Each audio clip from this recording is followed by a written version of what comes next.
Assalamualaikum warahmatullahi wabarakatuh. Perkenalkan, saya Diva Vina Kurniawati dengan NIM 1052463. Saya berasal dari Prodi Ilmu Pemerintahan. Di sini saya akan menjelaskan tentang hukum jinayat Islam. Lanjut, kita akan mengenal yaitu pengertian hukum jinayat Islam. Kata jinayat berasal dari bahasa Arab jana'ah yang berarti kejahatan atau pelanggaran. Hukum jinayat dalam Islam adalah hukum yang mengatur tentang perbuatan yang dilarang oleh syariat Islam atau yang biasa disebut jarimah, dan hukuman yang dapat dijatuhkan terhadap pelaku jarimah dalam hukuman Islam. Jinayat menyangkut perbuatan yang melanggar hak Allah Subhanahu wa Ta'ala dan hak manusia yang mengharuskan adanya hukuman. Hukum jinayat Islam bertujuan menjaga 5 unsur pokok dalam kehidupan manusia, yaitu agama, jiwa, akal, keturunan, dan harta. Selanjutnya yaitu tentang sumber hukum jinayat Islam.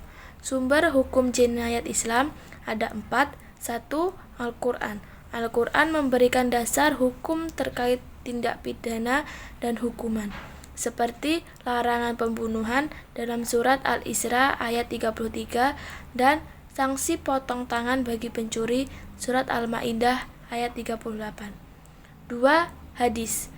Hadis Nabi Muhammad SAW menjelaskan pelaksanaan hukum jinayat seperti hukum ranjam bagi pelaku zina yang telah menikah.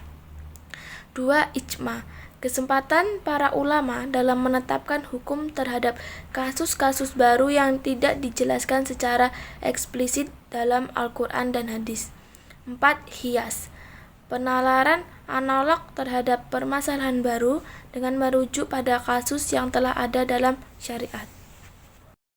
Selanjutnya kita akan membahas tentang ruang lingkup hukum jinayat Islam. 1. Hudud.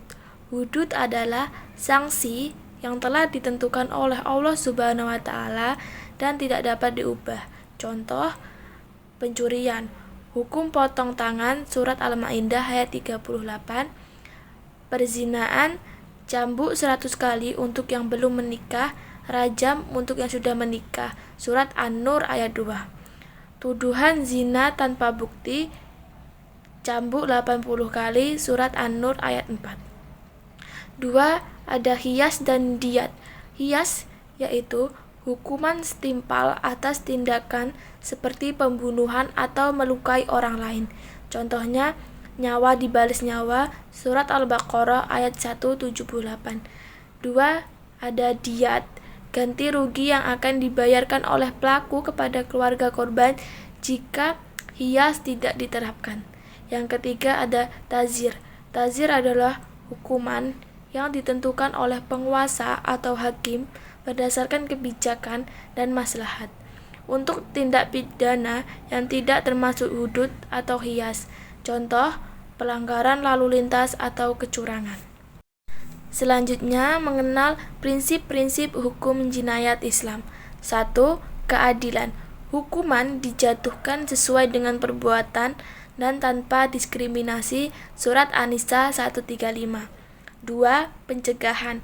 Hukuman dalam Islam bertujuan mencegah terjadinya pelanggaran hukum di masyarakat. 3. Rehabilitasi.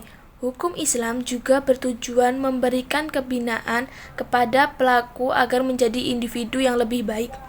4. Keseimbangan antara hak manusia dan hak Allah. Sebagai hukuman seperti hudud lebih menekankan hak Allah, sementara qiyas lebih terkait dengan hak manusia. Kesimpulan, hukum jinayat Islam merupakan sistem hukum yang komprehensif dalam menangani tindak pidana dengan tujuan utama melindungi kemaslahatan manusia. Prinsip keadilan, pencegahan, dan rehabilitasi menjadikan hukum jinayat relevan dalam kehidupan masyarakat. Penerapannya membutuhkan pemahaman yang mendalam dan mengelola yang bijaksana agar serasa dengan kebutuhan masyarakat modern tanpa menghilangkan esensi syariat Islam.